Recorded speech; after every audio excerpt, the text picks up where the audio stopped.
Okay, guys, so today I'm with Chrizbo. Now, Chris is a very good Magic player, as I like to describe, and I brought him. I brought him here today to guess how good these Riftbound cards are. Now, Chris, I've already got a Yu-Gi-Oh player on to do this, so you are going to be against him. I won't tell you what score he got. Yeah, I won't tell you what score he got. Easy. But let's see if you can beat his score or not. I think it'll be quite easy. Just saying. That's all I'll say. Well, all I'm going to say is Magic players versus Yu-Gi-Oh players. It's pretty easy. I got this in the bag. All right, let's see. Very confident going into it. Yeah. So let's look at the tier list itself.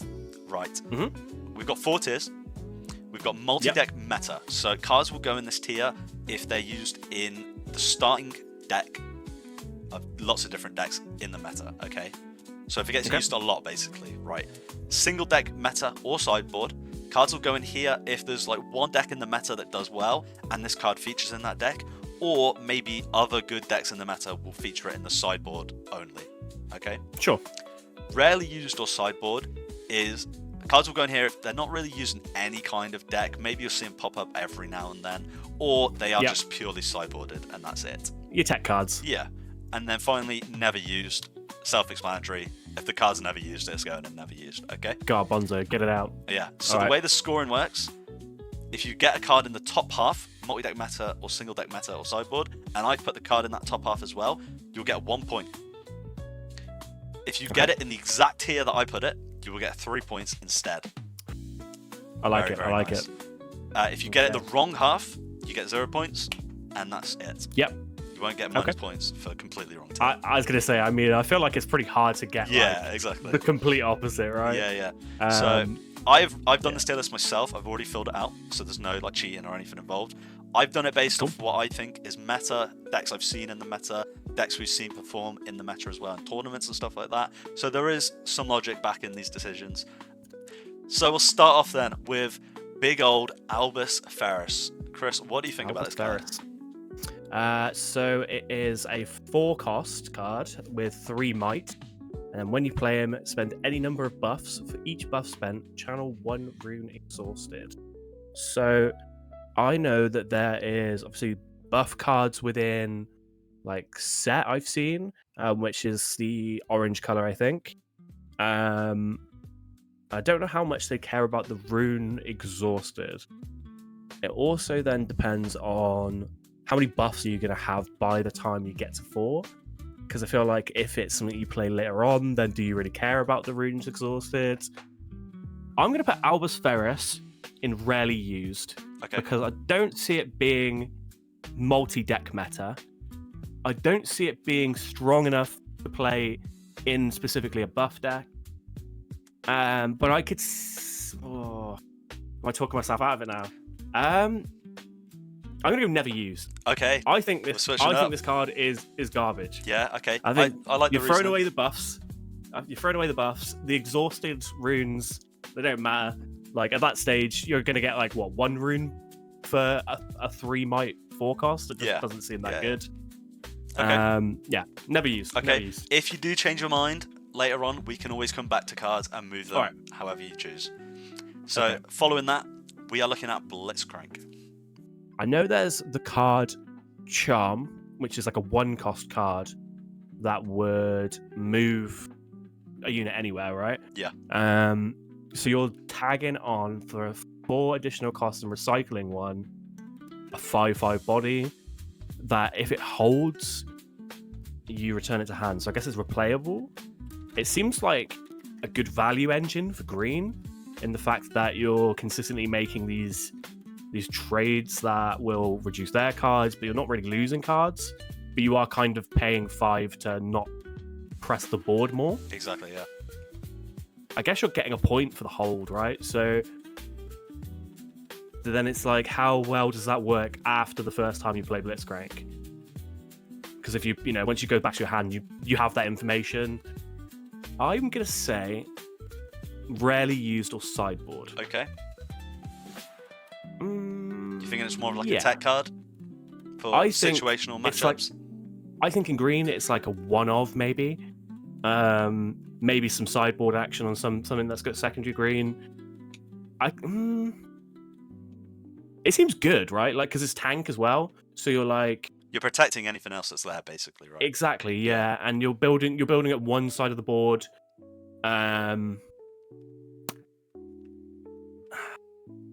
I would say single deck meta or sideboard instead. Okay.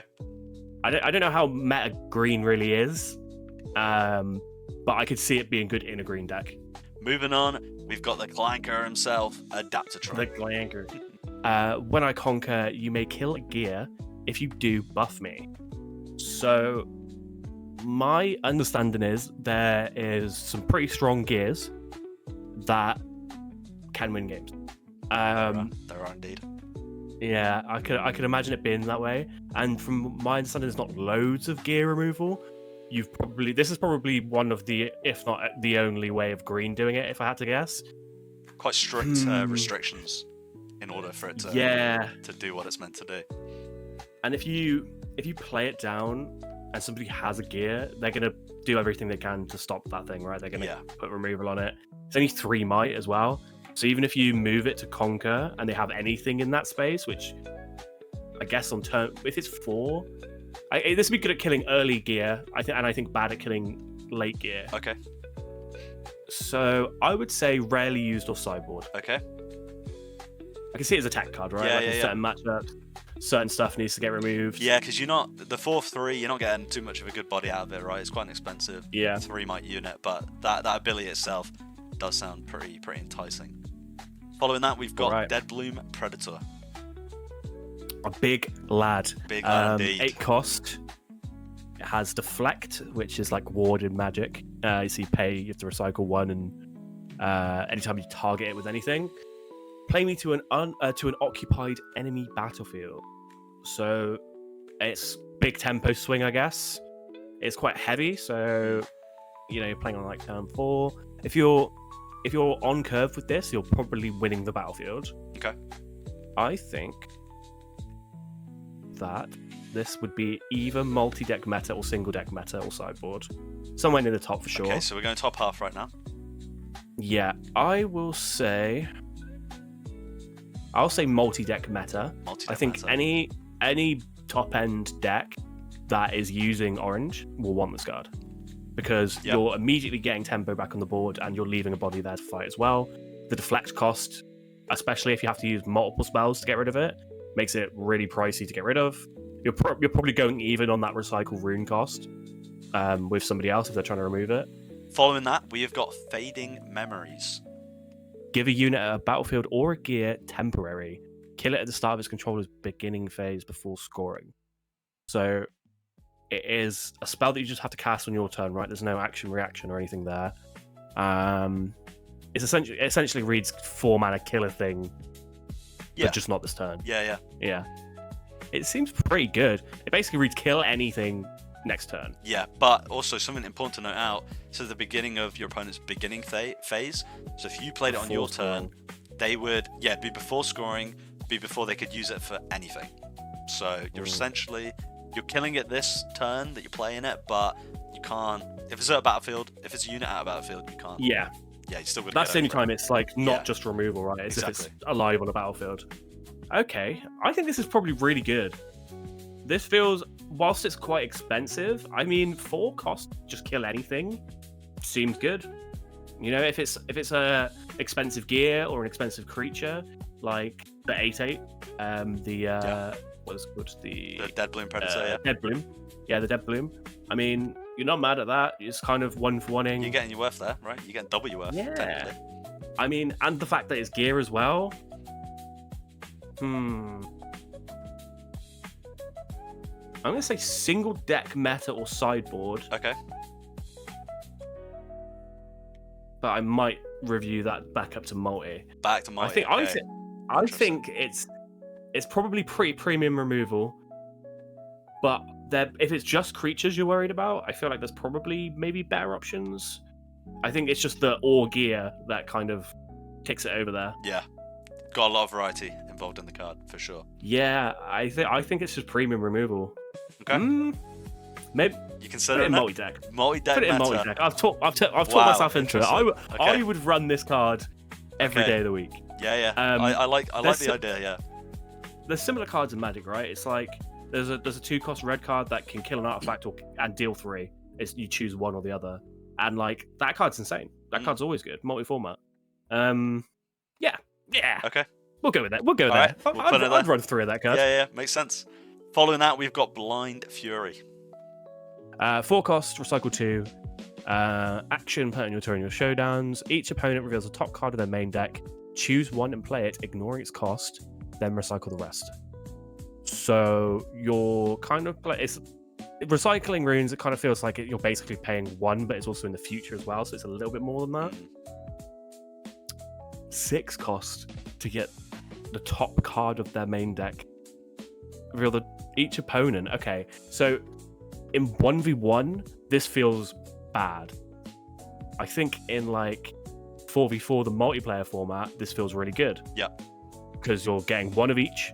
You're probably getting a variety of different decks, so you're going to get some mid-range, some big cards, and like playing 3 cards for choose one. Okay, so you can only pick one.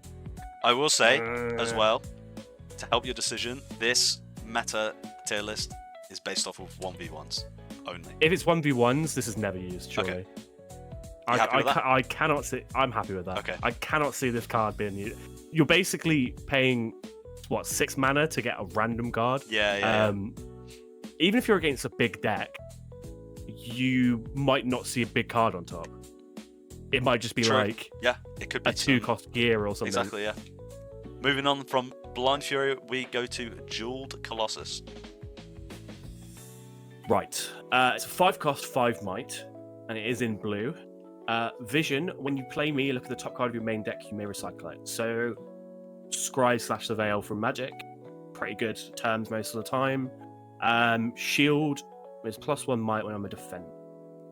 So, if there is synergy with Vision, then this is probably decent. As a baseline, it kind of plays like a 5-cost 6 might, which is okay, I think. It's not the best, and it's not always that, especially if you're behind.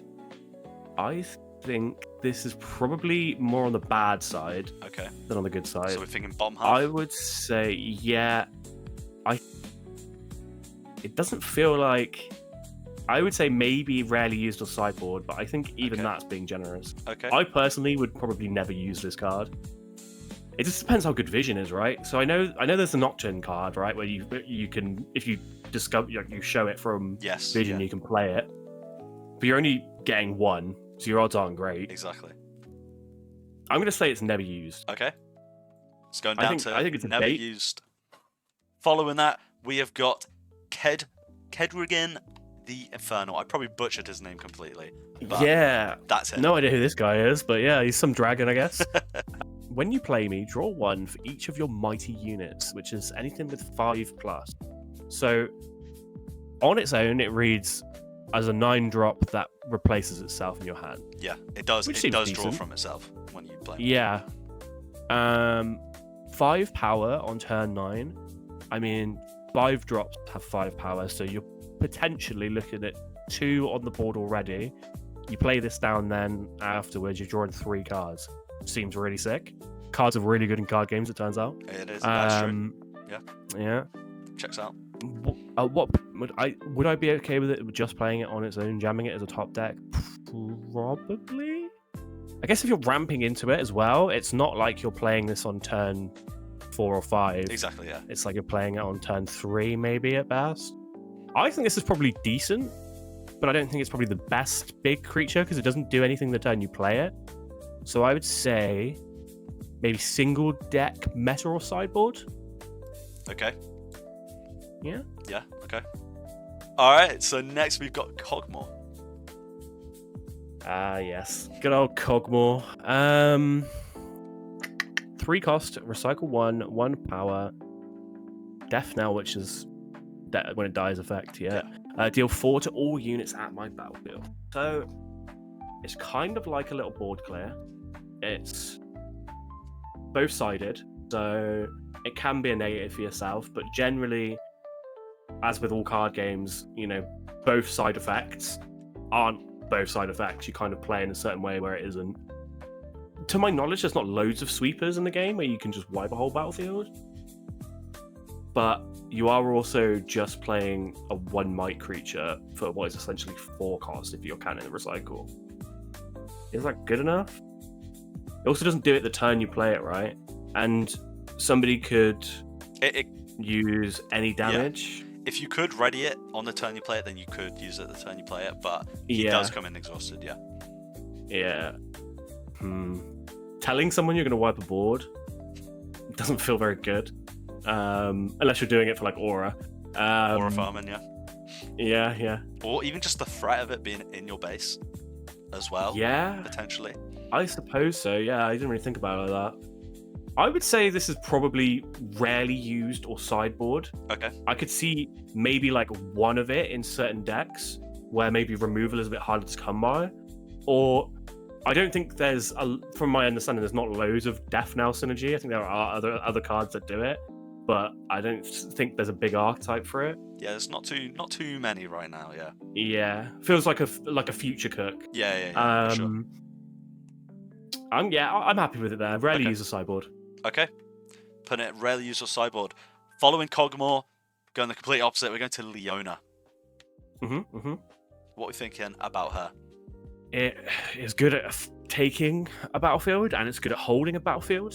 Leona has some sort of synergy with stuns, I think, as well, like the champion Leona. She does. She gives a buff whenever you stun. Legend. Yeah, that seems pretty good. So you're going in, you're attacking, you're not taking damage, you're stunning it, you're getting a buff, and then you're defending.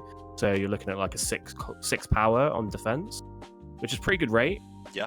The stun makes fighting really good. I mean, if yellow is good, this feels like a good card in it. I think when you're playing a Leona deck, you probably put at least 2 or 3 of these in. I would say this is probably decently good. I would put it in single deck meta or sideboard. Okay. I think in the Leona stun deck, this is probably really good.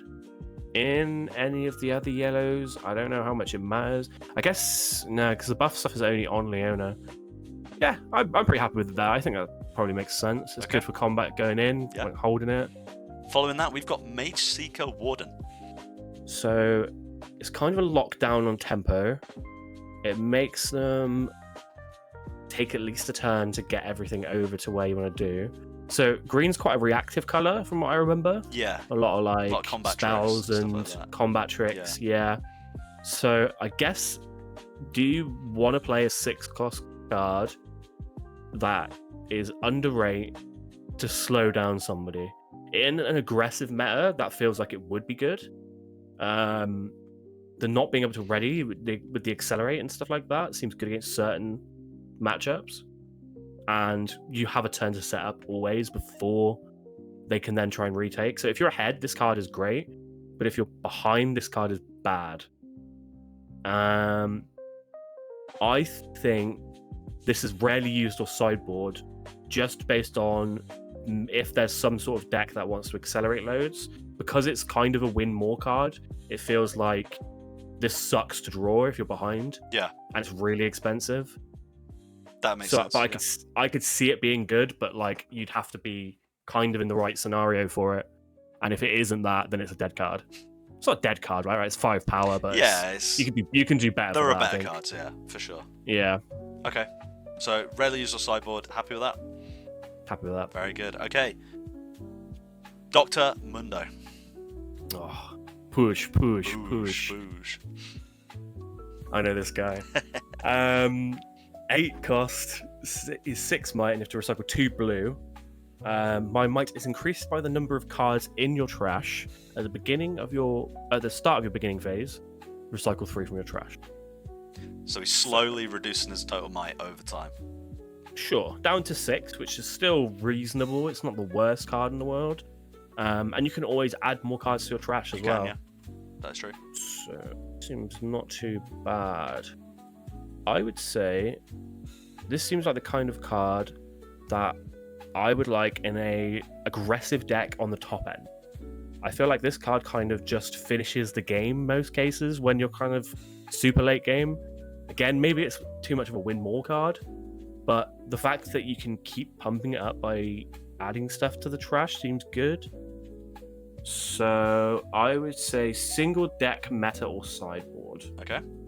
Kiana. When I conquer, draw 1 or channel 1 rune exhausted, and it's in orange. Orange likes to ramp. Everyone likes to draw cards. Everyone loves it. It's the best part about playing a card. It is actually the best part. Yeah.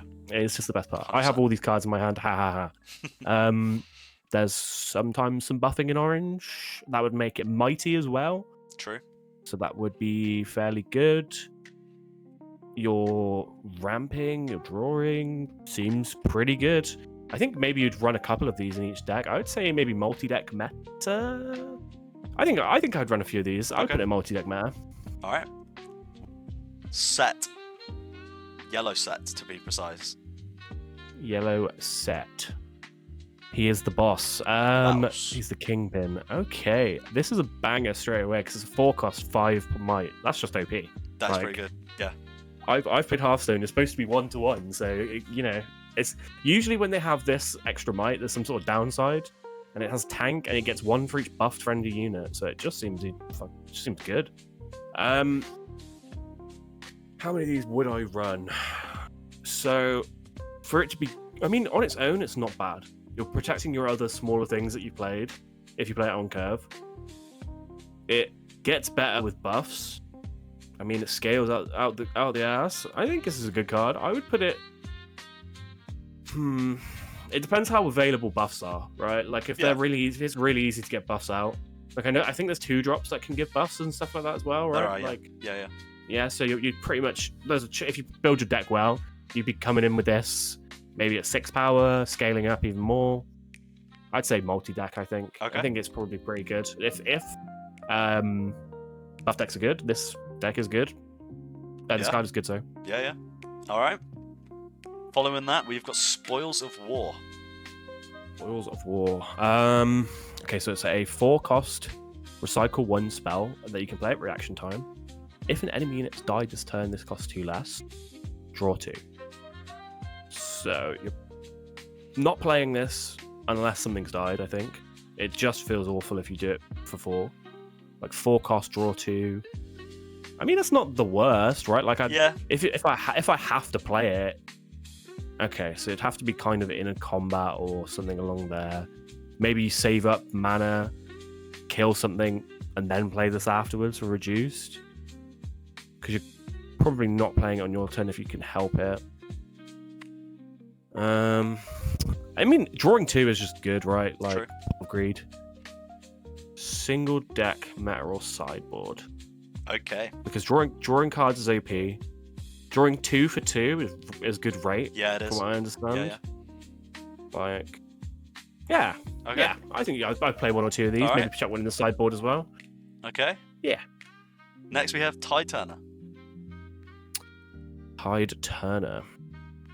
So yeah, you play Hiddens as face down on a battlefield you own, right?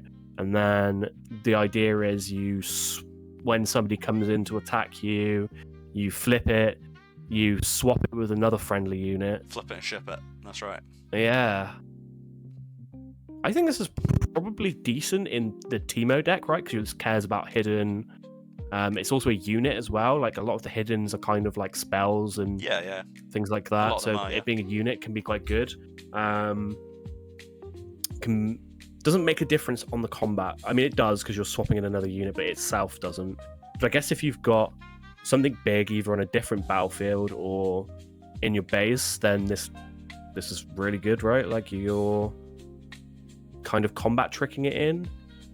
I think I would probably not play too many of these, just on the fact that it's a 2-drop that you can't play onto. I mean, I guess you can, but it kind of loses the point of it doing anything. It's just vanilla 2/2. I would say rarely used or sideboard. Okay. I can see maybe one of them in the deck as like this kind of tricky. I've got my big guy in base, swap him in. All right. So now we have Tryndamere. Right. 7 cost, recycle 2, 8 power. When I conquer after an attack, if you assign 5 or more excess damage to enemy units, you score a point. So, can you win off of that extra point? You can, yeah. I feel like you can.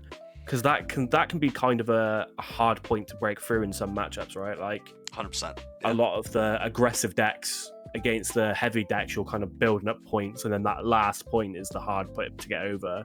So being able to push through and do that, and it's 8 power, right? So even those big decks, if you have something that pumps this twice, maybe you're kind of pretty easily getting there. If they've got only a small thing, then it easily gets there. And 7 power, you're playing this turn 3 or 4, I guess, depending if you go first or second. It takes another turn to get there. Maybe they put more stuff on it. I'm gonna say rarely used or sideboard. Okay. No. Yeah, I'm gonna stick with my gut on this one. I think I'm in between that and single deck meta, because it kind of feels like Dr. Mundo in the same sort of way. Yeah, I see like what you're saying. Heavy. Yeah. It's like a top heavy sort of maybe card. Would I want to play Mundo over Trindo? I think the 1.5 excess damage thing it feels a bit like you have to jump through a lot of loops when you could probably have just won with those extra steps you've made. Yeah, I see. Maybe it cheats you an extra point and you get just a little bit closer. Yeah, happy. All right, and the final card, we have the Thousand-Tailed Watcher. Right, so again, this is going to be one of those top-end cards. Aggressive blue, so like this is going like Kaiser maybe or something like that. Could also go well with token decks to a certain degree. I think Victor's in blue, isn't he? Victor is blue, yeah. Yeah, I remember him being tokens. So if you've got a lot of like 1/1s and you're making all of their stuff down to 1 or like pretty low, your wide strategy pays off.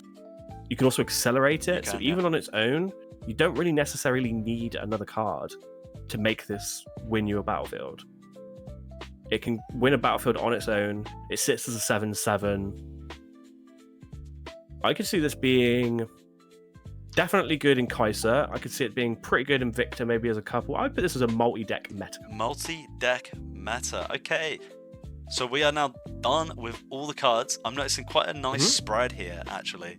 If there were 2 more cards, maybe you'd have put them here and it would have been a perfect little... the perfect satisfying everybody. There's 5 in each row. Okay. Are you happy with your decisions? Would you like to change any of them?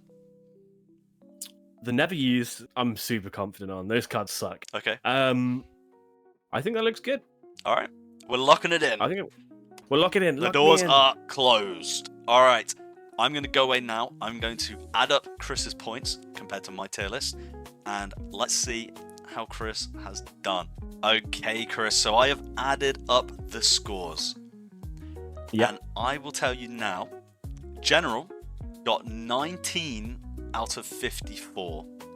I can confirm that you got 34 out of 54. That is an incredible performance. Come on. Very good. Job well done. All right. Honestly. I'll take that. Very impressive. That's just showing the Magic versus Yu-Gi-Oh brain. Really, yeah, the Magic player coming significantly on top here. And here are the standings. As you can see, Chrizbo taking the #1 spot with an incredible 34 out of 54 points. That's 63% correct. That's not too bad at all.